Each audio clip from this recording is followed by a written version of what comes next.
All right, ladies and gentlemen. We welcome you to another episode of Let's Talk About It with the host, J Mo Giggs is on his way, and DJ Sync here. We got a very exciting guest on tonight. We got my man, funny man, Mike Chase in the house. What's the word? So I'm What's the so word? excited about this. Hey, Mike, I had to get you on. Yes, sir. J Mo. So Mike was there for the Sweetest Day at JP West on last Saturday. And it was him. Okay. Uh, what was the white guy Foolish, name? He was fun. snow cone, and foolish. Snow Cone and Foolish. And so shout out to them. Them brothers, they were funny as shit. And I was DJing. So I was filling in for DJ Intense. And during the entire time, I was back there like bawling, like just crying. Man, that had to be a good. That had to be a good night. I remember seeing Mike. It was at JP's. It was just a couple of months ago. They did a. They had the comedy night, man. So that was a good night too, as well, man. That's the first time I even knew that JP's did the comedy show. But yeah, Mike definitely rocked it that night too. Yeah, man, we've been doing it for a couple weeks ago. Made it our 1 year anniversary, so we've been doing it a full year there every Saturday. Free comedy show. I got Mo Williams from Wild 'N Out gonna be here Oh shit. next Saturday. I just had Spanky Hayes last Saturday. So yeah, I be having some fire come through. Some fire be coming through that mud for sure. They do. So they do the comedy shit. Mike, you all over the place. You at one Mike, JP West. I seen you at Fort Patio, all over the Yeah, city of Detroit, downtown, yeah, I just be about everywhere. east and west. Godfrey Hotel, Leaf and Bud sponsorship, Stizzy, Piece of Cat, Music Hall. I've been on the billboard twice at the Music Hall. Like, I saw that. yeah, like and I only been doing comedy 2 years, bro. It's been a crazy two Seriously? years. Yeah, it's only been 2 years, bro. Oh, Two. you gotta okay, so for those of you that don't know Mike, so Mike, you're Yeah, gonna that's have to what. reintroduce yourself and tell the people a little bit about you.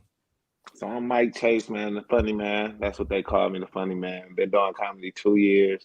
I produce and host a lot of shows in Michigan right now. Like I done had my own show at One Mic, Mike Epps Club. I done had show at Godfrey, Music Hall, Pizza Cat, Stizzy, Leaf and Bud. Like I done worked with everybody from Snapdog to Freeway, Mm-hmm. Henry Welch, Coco Foolish, uh, everybody, man. Bubba Dub. Like I've been working with some dope people. Jay Will, all of them, my people. Shit, and for you to be just doing it or just starting in 2 years, I'm sure you was funny all your life. So you got to give us the Oh yeah. background of that, you Oh know. yeah, man. That's all my life, man. But everybody say that. But I think I got into it by like mistake, man. One of my guys, he opened up this spot.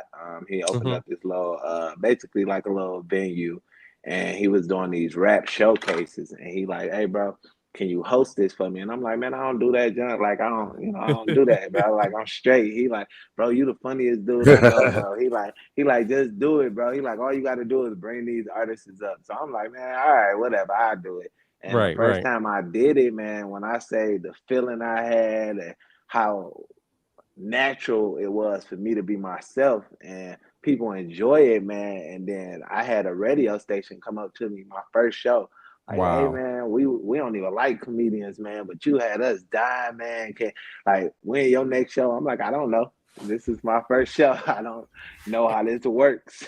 Like, And you know what? That's what I kind of felt like, when you was up there, even though you wasn't the main act, you had your people there and introducing them. I just felt like it was natural there. That was you. You wasn't putting on no front. It wasn't fake. And oh I'm like, yeah, this dude is really funny. He don't even have oh to yeah, try to be funny. You know what I'm saying? And you yeah. had the crowd rocking.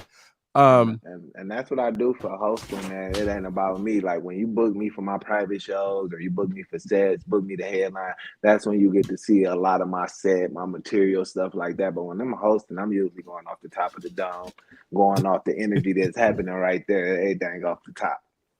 hey y'all got to make sure y'all come out and check out JP West on the Saturdays For with Funny Man sure. Mike Chase. I think the comedy started at what 9, 10 o'clock. 9:30, 10 o'clock.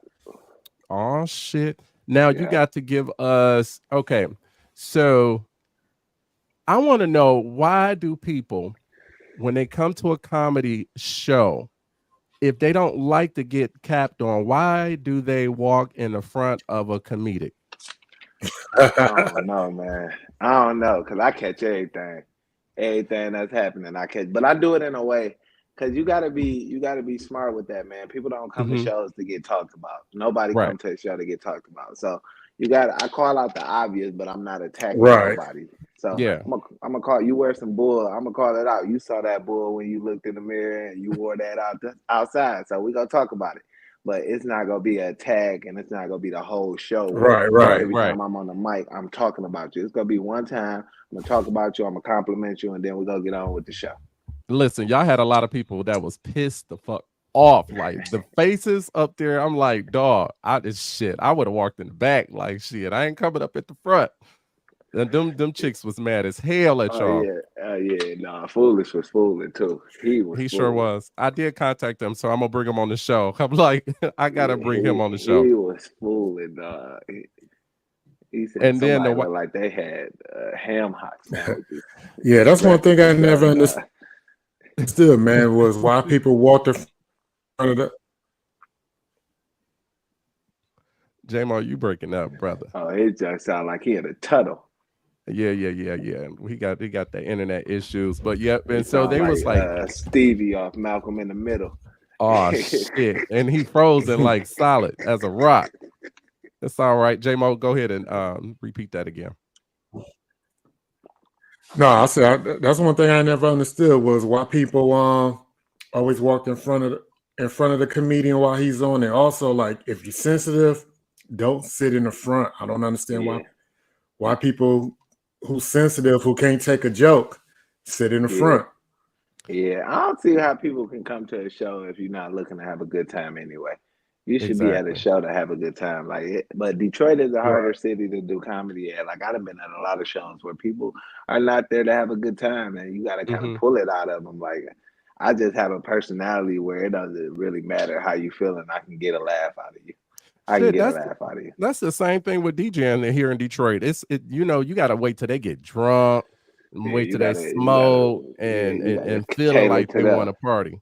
You got to tailor to them a lot, and it's the same with Exactly. comedy. Same with comedy, you got to read the room, know your crowd, and that's a hidden skill that I think a lot of comics they talk about it, but they don't really get in the depths of it. Like reading the Hmm. room is so important because you know what to talk about, you know who to talk about. Like I can read a room and look at a person and be like, yeah, I ain't gonna say nothing. Dog really look like he Look upset like about something. Like I'm gonna leave dog alone, but then I can right. see somebody if I say something and they give me a little pushback, not even pushback, but they feed into it, they play with it, and then you like, okay, this is a person that you can have fun with. So, Hmm. you Mhm. gotta read that room and kind Mhm. of see, like you test it. You say something that they don't respond in a way that's positive, you keep it pushing. Don't stay on this person and you see it's a dark cloud over them. Like Right, keep it right. pushing. Like, nah, go to the next person, man. Because they're gonna be mad as hell. Have you And ever had have somebody that material. confronted you during a show? I done had people heckle me probably like a couple times, just a few, but I've Hmm. dealt with them accordingly. So, I'm very, that's probably my natural element is roasting people and talk about people. So, as Right. long as you don't, that's the only time that I usually talk about an audience is when if you disturbing or heckling or you loud or something like that. But outside of that, I have material, so I don't Yeah. have to talk about people. I can you know, be funny without having to talk about people. But if you want to be a part of the show, then I'll include you. But it ain't gonna be the way that you thought it was gonna be. So I got a question. Mhm. So I always wonder, how do comedians come up with the material? Like, what's the thought process behind that? Do y'all have jam sessions with people to see if this joke work and whether or not it's going to work for the show? So for me, man, it's my life, man. Everything that I talk about on stage, I go through for real. So like, Hmm. even for example, the last 2 weeks I started a new job, so I've been talking about that a lot on stage, and it's just whatever I go through, I translate it on stage to think about it. So now stuff don't really happen to me; it just happened for me to talk about on stage now. Right, right. So I mean, a lot of comics it's different. It's different for each comic. Some comics have jam sessions. I don't prefer to. I prefer to work my jokes out on live crowds. Those are the people that I do it for. It's the crowd. It's not for comics, and I don't do it for comics. Like I honestly can care less about what a comic think about my performance if the crowd enjoy me. Like I don't care what a comic think. I just care about my crowd and my people that came to see me. Right, right. And I be feeling bad for those comedians that the jokes don't necessarily be funny and people not Yeah. laughing. They just looking at them stupid. Yeah, you gotta work through that, man. Everybody done been there before, man. I've been there before where you gotta work through it though, man. Everybody done been there. Like if you a comic, you have been there. You've been in them points where it wasn't no laughs, so you gotta work material out to see how it works out. But that's the beauty of it because it's like a gym. You go one day, this don't work out. You go the next day, and you try something else, and you Right, see right. if this works. So you keep tweaking, you keep switching up, you keep changing up, and then every crowd is different. So no Uh-huh. matter how much you tweak up, like my JP, my Saturday show is different from my Sunday show. The crowds are completely different. So and the same for the Godfrey show or any other shows I do. The crowds are Mm. different. So it's Wow. different material that I'm using for different shows. Like I had a private show in Taylor a few weeks ago, and the material I used for that, which was completely different from a show I had, all white show a week before that, where I was the only black person in the whole building. I was the only black comic, and Yeah. so it's just tailoring your and to those things. I ain't saying the same things that I say in a black crowd that I say in a white crowd. They're similar, but they're not the same. I'm switching a couple words up to make them be able to understand it and vice versa, taking a few words out so they don't be comfortable trying to say some words. Ooh, okay. Yeah, so Right. yeah, And we know you what be words you don't want them to be uh, comfortable in oh saying. yeah, man. So even when I'm in white crowds, I don't need to say it a lot. I might say it once or twice just to let you know, hey, I can say it and you can't. But Uh-huh. outside of that, I don't get in the habit to where somebody come up to me after the show like that one joke you said about and I'll be like, yeah, nah, bro, that ain't that. Right, So right. never let them get too comfortable. My motto. See, that's the difference between a professional comedian and somebody that's just calling themselves a comedian, Oh y'all. yeah, So you got to read those rooms, man. It's different, man. Like, mhm. and I've been able to see the difference. Like, I've hosted shows with payroll, and then I've done shows that was full comedy shows that like the Toledo Funny Bone stuff like that. So it's like Okay. you see the difference of the crowds. You see the difference. Like I've been in crowds where they don't want comedy, but you gotta be able to be funny in a crowd that wasn't there for comedy. But if you funny, you still gotta get your laughs out. So like you gotta So get them they out. had you at a spot or somewhere where they didn't want Man, comedy and you I'd have been still had at to make them laugh? I'd have been at multiple spaces. Like I'd have been at spots where they never had comedy there, and somebody booked me there to do comedy, and Okay. they like, man, hold up, we party. Like say it's a show you usually DJ at, and then Uh-huh. somebody booked me there, like, hey man, we want to try comedy here. So I come out there, but they used to you doing the party a week. So now I come Right. in there and then I come in there and cut the music off and start trying to tell jokes. Everybody like, hey, hold up, bro. Where the Right. music at? Like, where the Right. music? Like, and it don't be nothing against you Right. necessarily, unless you bad. Then it get way worse. But Mhm. the initial opening is always a little rocky or a little different because they not used to that, and you kind of setting expectations from the jump. Like, and I'm big on that. When I go into a new space, is setting expectations, respecting comedy. Like, you've been at JP's. It's a bar. Both of y'all been at JP's. It's a bar. But when the comedy show go on, they are paying attention to the show. They're respecting They comedy sure the fuck because is. I've trained them for that. When Mhm. I first got there, they was not. Yeah, They they like, do. man, Yeah, they do. they like this a bar. We came to party, but now they like, Mike, when you starting a comedy show? When you starting a comedy show? Because Uh-huh. I've trained them, and it's been expectations set out. And it's more to the comedy side. It's a business, and Bill Hill say that. Shout out to Bill Hill, man. Shout out to Bill OG. Hill. That's my He nigga. said he said all the time, man. It's show business, man, and people forget the business side of it. Like I'm an HR professional, so outside of this, I do hiring, recruiting, account Shit, that's why management. you so damn professional when That's it comes. yeah, Okay, that's what it is. that's Because I'm yeah. looking, I'm I'm a like, HR. where Right. did this come Yeah, from? I do Yeah. that. So that was a shock to the comedy world because they wasn't used to somebody that was creating contracts, and I was 3 months in the game. They're like, you too new to be giving me a contract, but I'm like, you gonna sign it or I ain't coming. Like, Right, hey, right, right. like, hey, this is the verbal agreement. This is the Right. contract. Like, and it's the business side. So when I do these business deals with these places like the Godfrey, One Mic, Hmm. stuff like that, they give me full control. Like when I do these shows, every show that you see me doing, I created the lineup. I put it together. I pay them. I decide who get paid what. Like Right, that's what I do for every show that I do. But in order for me to run it and get it how I want it to go, you have to give me that freedom. Like most people that hire me, they don't got to do nothing else. I do the marketing. I do the promoting. You don't got to do nothing. Just right. just pay that budget and we all good. You pay the budget, we good. Like the show will go on flawlessly. You don't gotta book nobody. You don't gotta worry about talking to no comics. You just gotta know you got a fire show coming every time. Well, let me know if you need me to spin some music on the low low. I just want to be in the Hey, mix. I got you, bro. And then I got a couple spaces. Like I got a new Sunday room where we in a boxing ring, bro. This junk so Oh, no, that dope, shit. bro. I know that shit got to be fire. We got to make It's man, and they got live boxing. So we do live boxing. We got world champions in there, 2-time world champion. K9 be there, mhm. Fortune be Oh shit, there. I know who that is. Uh-huh. Yeah, they be in there. I run it with Fortune, but we last week was our first one. This will be our second one, but it's dope. We in a boxing ring. It's a comedy versus battle. So I have these comics going against each other, 3 rounds, Wow. crowd pick, and it's like first round is a topic where me and the crowd pick a topic. They go off that.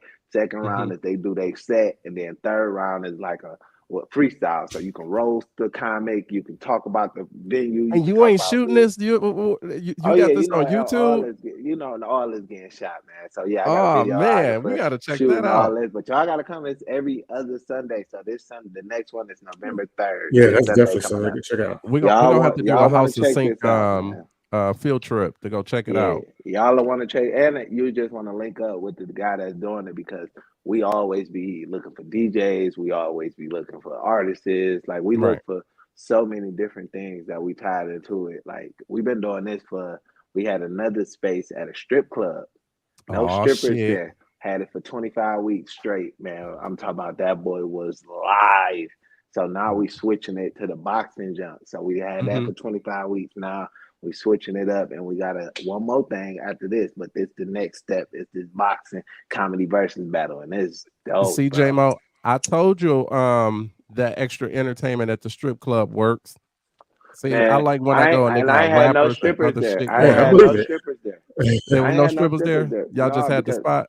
because even when he reached out, because I don't go to strip clubs, bro. Like even when Uh-huh. he reached out to me, I was like, no, I ain't interested, bro. I said, I don't know how funny you think I am, but nigga, you got to be a funny nigga to get the attention of people with asses going around shaking, bro. You That's got to true. be hilarious, and anybody that's paying attention to you while ass is going around, it's a different problem going on right That's a there. different problem. Yeah. So I Yeah, can that's see a how that different would be problem. like a little So he weird. was like, "No, it ain't no Right. strippers."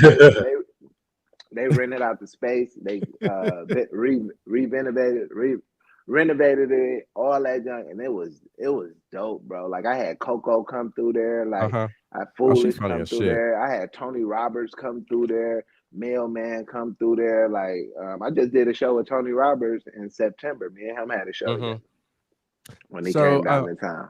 Coco was venting maybe a few weeks ago about these new promoters trying to get Yeah, comedics in and they don't be having their shit together. yeah, that part, man. Yeah, Yeah, I think I heard that too. She yeah, was that mad it's as true, hell. man.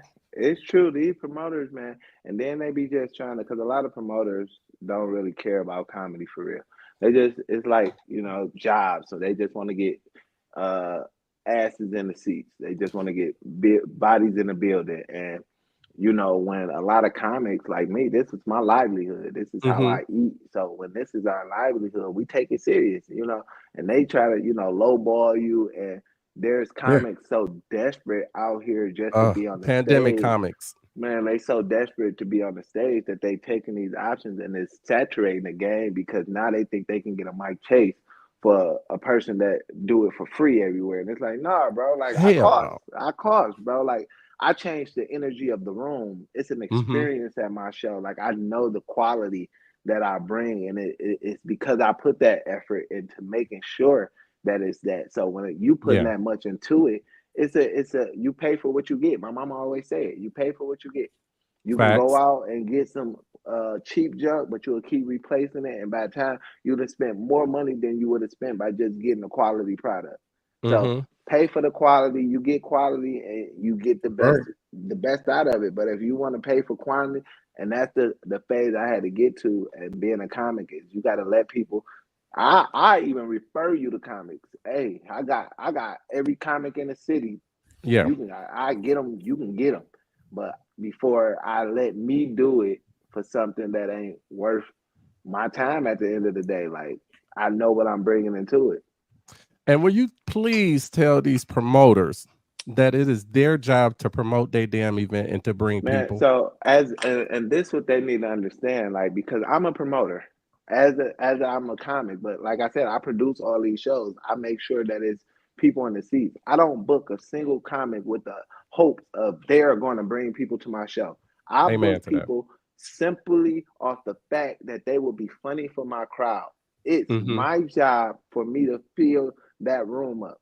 That's why Kip is so happy at JP because I've been doing that week after week after week. Consistently.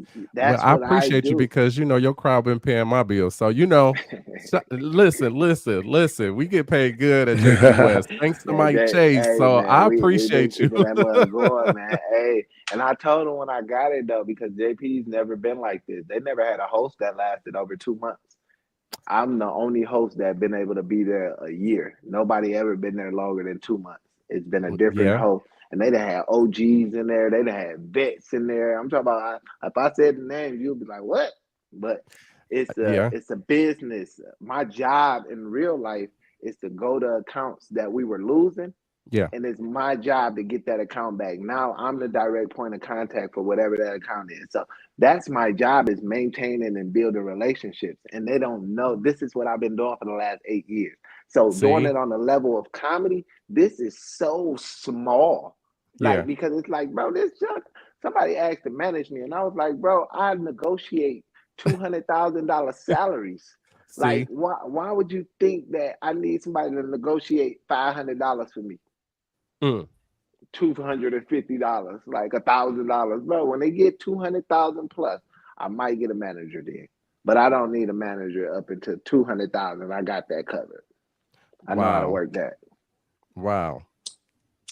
He don't But the need no biz, manager, yeah, y'all. He his own manager. but it's your job to fill that space, man. And when you learn to book people just off the talent, and that talent is able to come there and just focus on being funny, because what y'all doing when y'all putting that stress on these Hmm. comics is y'all taking away from their creativity because they have stressed so much out on trying to bring people into it. But when you hire Kevin Hart, you don't say, Kevin Hart, you got to sell 50 plus tickets for me to book you. No, whether it's 50 people or 5 people show up, you pay Kevin Hart. And we have to move with that same mindset until all comics start moving with that mindset that we are valuable and Yeah. know your worth. You'll see better results. Like the bookings that I get is great. Like I enjoy my bookings. I've been able to live off of them for a year and a half. And that'd be So the same thing like with DJs. So we got That's what's up. I call them basement DJs. I don't understand why you be so thirsty where you would do a gig for little or nothing.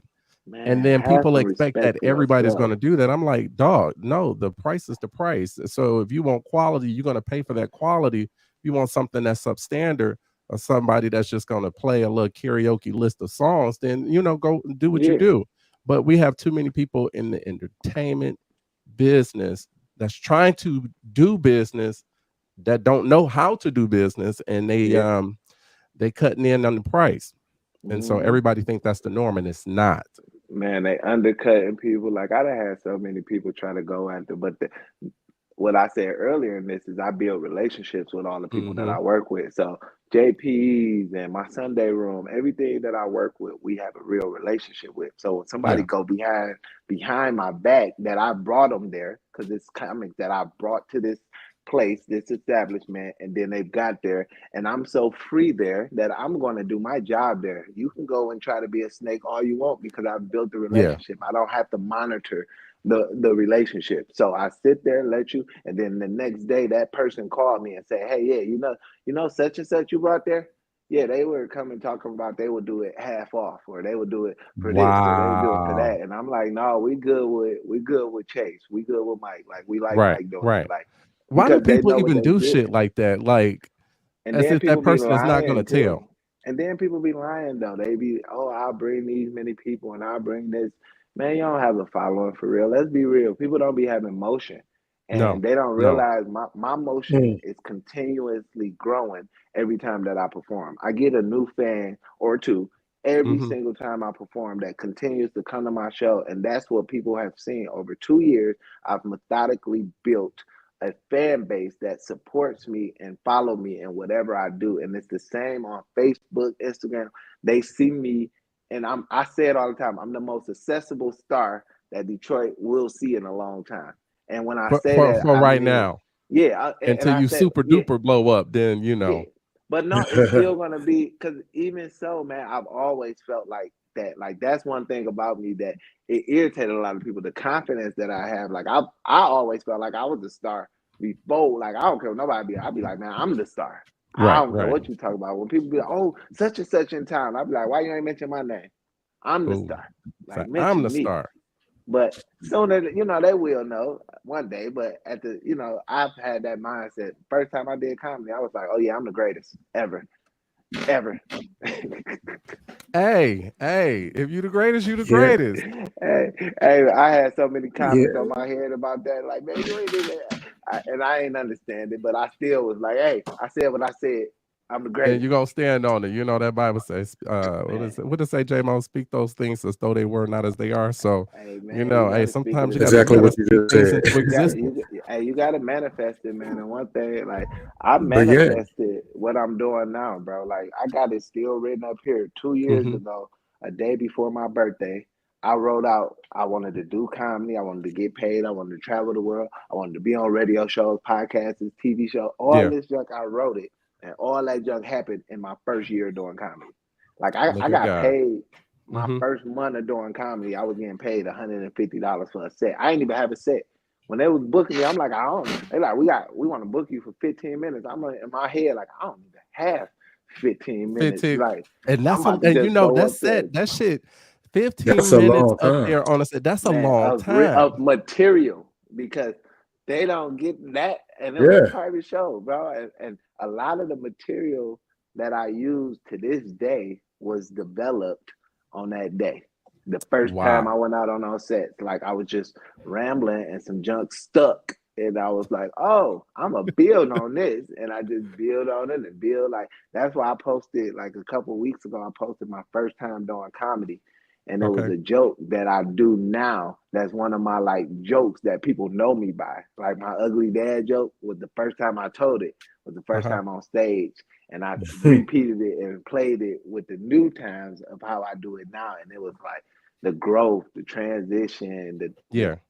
the cadence, the time, the confidence. Like so many things play a part in it. And like being a comic is more than just going on stage and rambling into something hits. Like I expect a certain level of laughs every single time I go up. Like it's like shoot, like when you practice a shot a certain amount of time, you Hmm. expect a certain amount of makes. Like no matter how many you human, you go miss, but Right. you expect a high shooting field Hmm. shooting percentage because you Yeah. practice this shot. So with me with comedy, bro, every time I go up on stage, I guarantee I'm going to get a certain level of laughs Right. this entire show because I work on this, I practice this. This is what I take serious. So it's like I know how to connect and grab junk, and it's like okay, this is what I do. So when I Right. go up every night, I go up. I'm like, oh, I know I'm gonna get some laughs. Like I don't know about everybody else.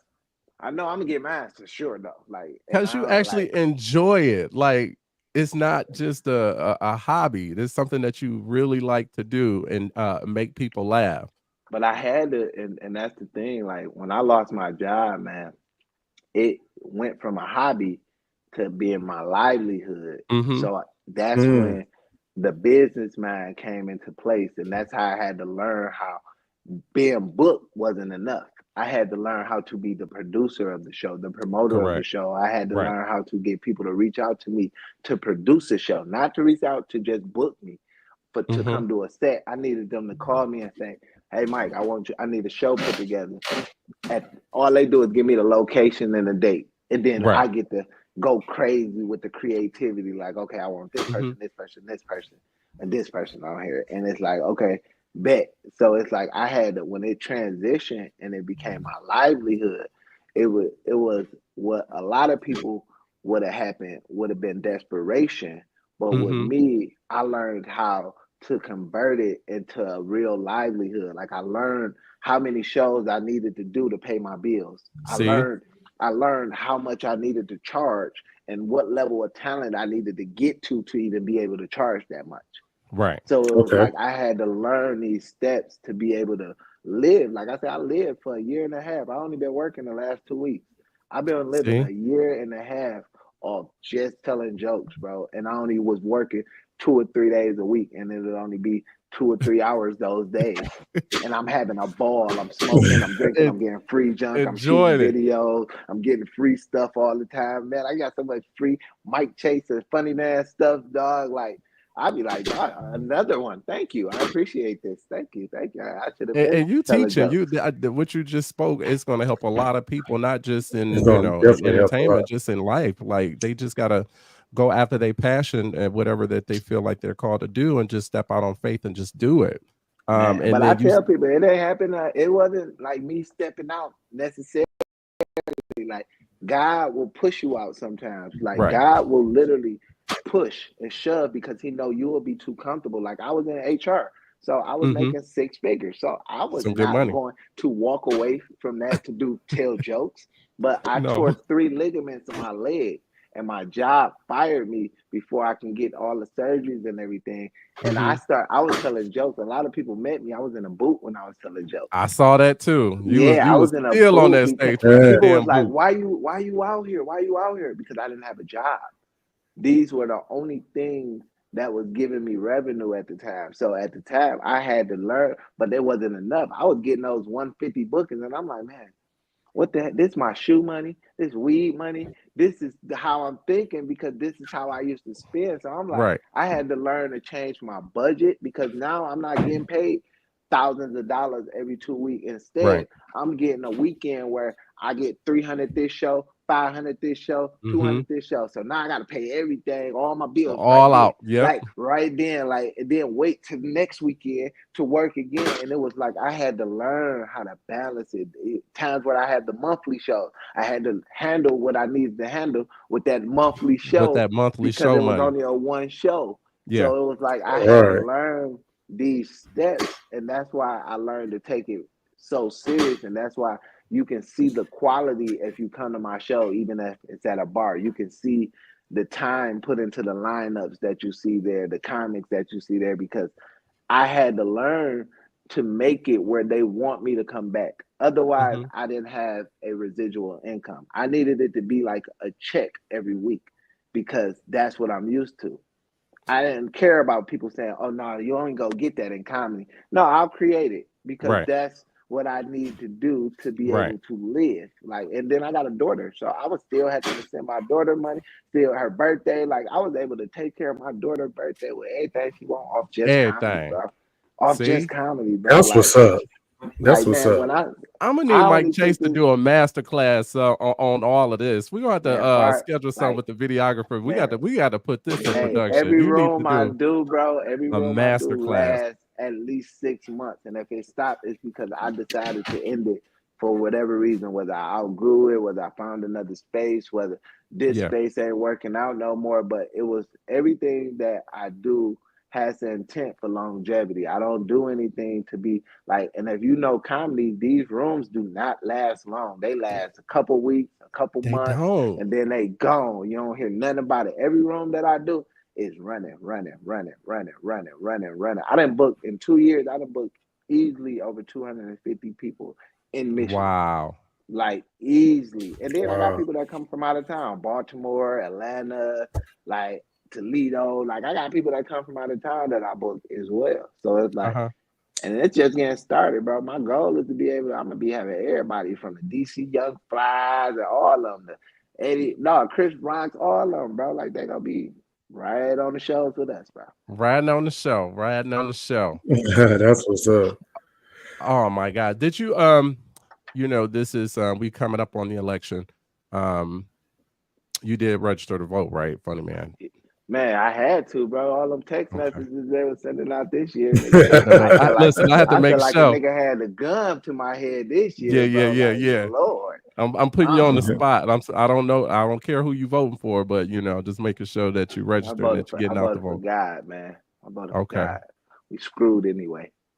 Don't say that. Don't say that. Don't say that. But Vote for did you God. see Vote for God, y'all. so Trump did his rally at Madison Square Garden and he had that white guy on there that was a comedic and was talking about how Puerto Rico is uh, a trash what did he say, a pile of trash floating in the sea. And then he was also talking about black people and chicken and watermelon.